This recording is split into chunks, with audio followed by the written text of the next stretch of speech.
സ്നേഹിത ആകെ പ്രശ്നങ്ങളൊന്ന് മോട്ടിവേറ്റ് ചെയ്തു നിങ്ങള് ഒരു മോട്ടിവേഷൻ വേണം. കത്തി കാണിച്ച് മോട്ടിവേഷൻ കത്തി കാണിച്ച് പൈസ ഒക്കെ ചോദിക്കുന്നത് എനിക്ക് മോട്ടിവേഷൻ ആണ് വേണ്ടത്. പറ്റുമല്ലേ എന്തായാലും പറഞ്ഞപ്പോ മോട്ടിവേഷൻ ശരിക്കേ മോട്ടിവേഷൻ നിങ്ങളടുത്ത് തന്നെ ഉണ്ട്. അദ്ദേഹത്തിന്റെ മൊത്തം പരിപാടി കണ്ടിട്ട് എനിക്കാണ് മോട്ടിവേഷൻ ആയത്. ഈ കത്തി എനിക്ക് ഗിഫ്റ്റ് എന്നാണ്. ഇപ്പൊ ഞങ്ങൾ തമ്മിൽ ഒരു പരിചയമില്ല. 15 മിനിറ്റ് മുമ്പ് വരെ ഒരു പരിചയമില്ല. പക്ഷെ അദ്ദേഹത്തിന്റെ വീഡിയോ ഞാൻ കണ്ടിട്ടുണ്ട്. എന്റെ കണ്ടിട്ടില്ലേ? പിന്നെ ഞങ്ങള് പിന്നെ പെട്രോൾ പമ്പിൽ വെച്ച് കാണുന്നു, കുറച്ചു നേരം സംസാരിക്കുന്നു. ആ സമയത്ത് ഞാൻ പെട്ടെന്ന് പറഞ്ഞിങ്ങനെ ഒരു കട്ടിങ് മീൻ കട്ടിങ്ങിന്റെ ആളാന്ന് പറഞ്ഞപ്പോ എനിക്ക് ഏറ്റവും ഇഷ്ടമുള്ള എന്റെ ഫാദറിന്റെ മീൻ കമ്പനിയായിരുന്നു. ഞാൻ ഏറ്റവും കൂടുതൽ കാണുന്ന വീഡിയോ ഈ കട്ടിങ് വീഡിയോ ആണ്. മീന്, ഫിഷ്, ചിക്കൻ.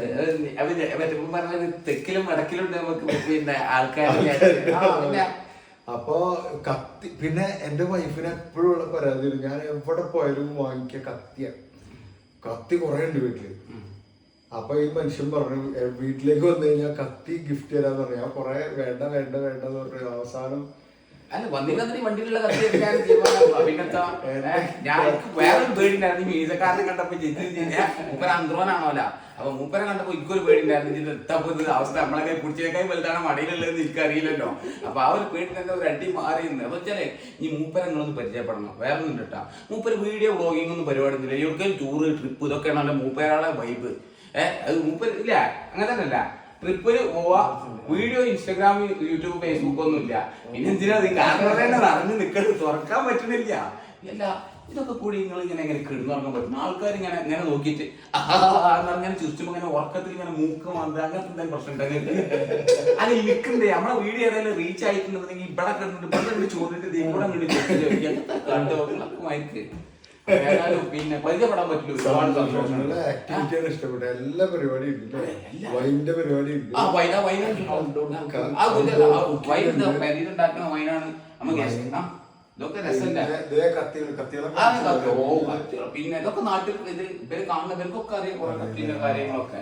പിന്നെ സ്പെഷ്യൽ ഗിഫ്റ്റ് അല്ല വേറെ ഒന്നും കത്തി ഒരാൾക്കും സമ്മാനം കൊടുക്കാൻ പാടില്ല എന്ന് കേട്ടിട്ടുണ്ട്. പക്ഷെ എന്നാലും കുഴപ്പമില്ല. മൂപ്പർ അതിന്റെ ഒരു ഇമ്പം കൊണ്ട് ആരാധന കൊണ്ടും കൊടുത്താണ്. പിന്നെ എന്താ പറയുക, എന്റെ കയ്യിലുള്ള കത്തിന്റെ സ്റ്റോക്ക് തീർന്നിട്ടാ. കാരണം വെച്ചാൽ ഇനി ഞാൻ ഉപയോഗിക്കണം 1-2 കത്തിയുള്ളൂ. അത് പറഞ്ഞത് എന്താന്ന് വെച്ചാൽ ഇങ്ങനെ മനസ്സിലായിട്ടുണ്ടാവും. അപ്പൊ അങ്ങനെയൊക്കെയാണ് കാര്യങ്ങൾ. സന്തോഷം. ജാപ്പനീസ് കത്തി വാങ്ങിക്കണം. കത്തിനെ കുറിച്ച് ചർച്ച ചെയ്യുമ്പോ നിങ്ങൾക്ക് ആർക്കെങ്കിലും പറഞ്ഞു കൊടുക്കാം. അങ്ങനെ ജീവിതം എൻജോയ് ചെയ്യണം. 100% എൻജോയ് ചെയ്യണ്ടേ. പിന്നെ ആകെ പിന്നെ 35 ഒരു 65 കൊല്ലം മനുഷ്യർക്ക് ആയുസുള്ളൂ ഒരു നോർമല്. അതിന് പകുതി കഴിഞ്ഞ് ഇന്നത്തെ കഴിഞ്ഞ മേലെ കഴിഞ്ഞൊരു 45 വയസ്സ്. നിങ്ങൾക്ക് ഒരു 27 വയസ്സ്.